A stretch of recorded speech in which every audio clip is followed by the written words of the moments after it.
Hey, this past weekend, Ashley told this phenomenal story from 2 Kings 6 about Elisha being surrounded by the invading armies. And his servant goes out, sees all the armies, and he's freaking out, like, what are we going to do? We're surrounded. And Elisha calmly walks out and says, open your eyes. And God opened his eyes, and he could see the spiritual warriors surrounding their enemies. It turns out that it wasn't Elisha that was surrounded. It was his enemies that were surrounded. That's a great spiritual gotcha. But one of the things that we didn't have time over the weekend to delve into is the end of the story. Elisha asked God to blind them, the enemies, and they're blinded. And then Elisha goes out and says, hey, you're looking for me, right? I know you're looking for me.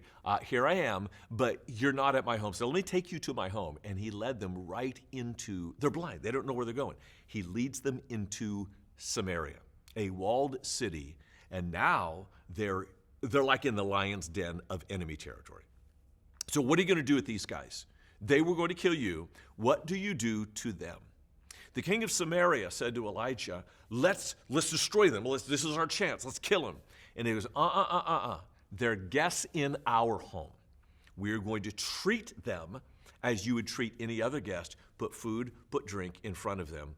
They regained their sight, and they sent them away unharmed. That act of kindness put an end to the animosity that had been between Syria and Israel. I got curious about this, how kindness brings an end to animosity. Here's a passage from Proverbs. If your enemy is hungry, give him food to eat.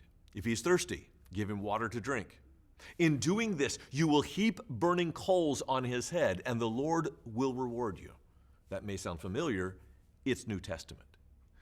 Jesus put it more clearly than anyone else ever had. Matthew 5. You have heard it was said, love your neighbor and hate your enemy. But I tell you, love your enemies and pray for those who persecute you. That is likely the most offensive thing that Jesus ever said. He didn't just say it once. Luke 6. But to you who are listening, I say, love your enemies. Do good to those who hate you. Bless those who curse you. Pray for those who mistreat you. Again, chapter 6, verse 35. But love your enemies. Do good to them and lend to them without expecting to get anything back. Then your reward will be great, and you will be children of the Most High, because he is kind to the ungrateful and wicked. Romans 12. Bless those who persecute you. Bless and do not curse. Do not repay anyone evil for evil. Be careful to do what is right in the eyes of everyone. If it's possible, as far as it depends on you, live at peace with everyone.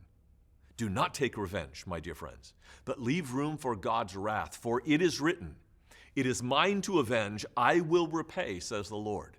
On the contrary, if your enemy is hungry, feed him. If he's thirsty, give him something to drink.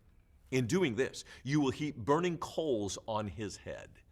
Do not be overcome by evil, but overcome evil with good.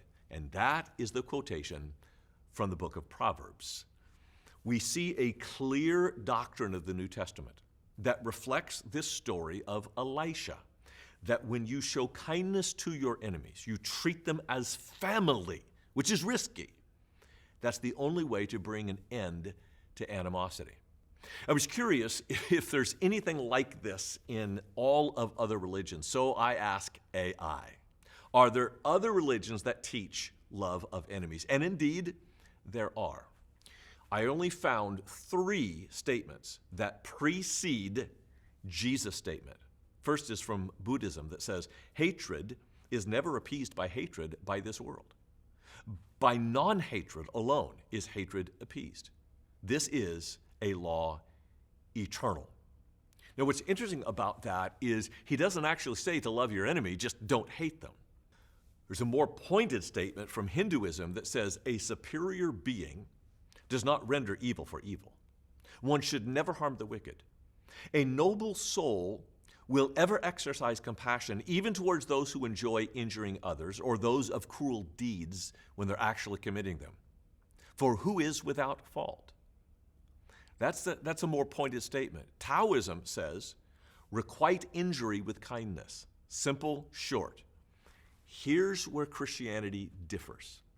Those are philosophic statements made by philosophers. But the one who told you and me to love our enemies actually did so on a cross. The first thing Jesus said, while tortured by his persecutors, Father, forgive them, for they know not what they do.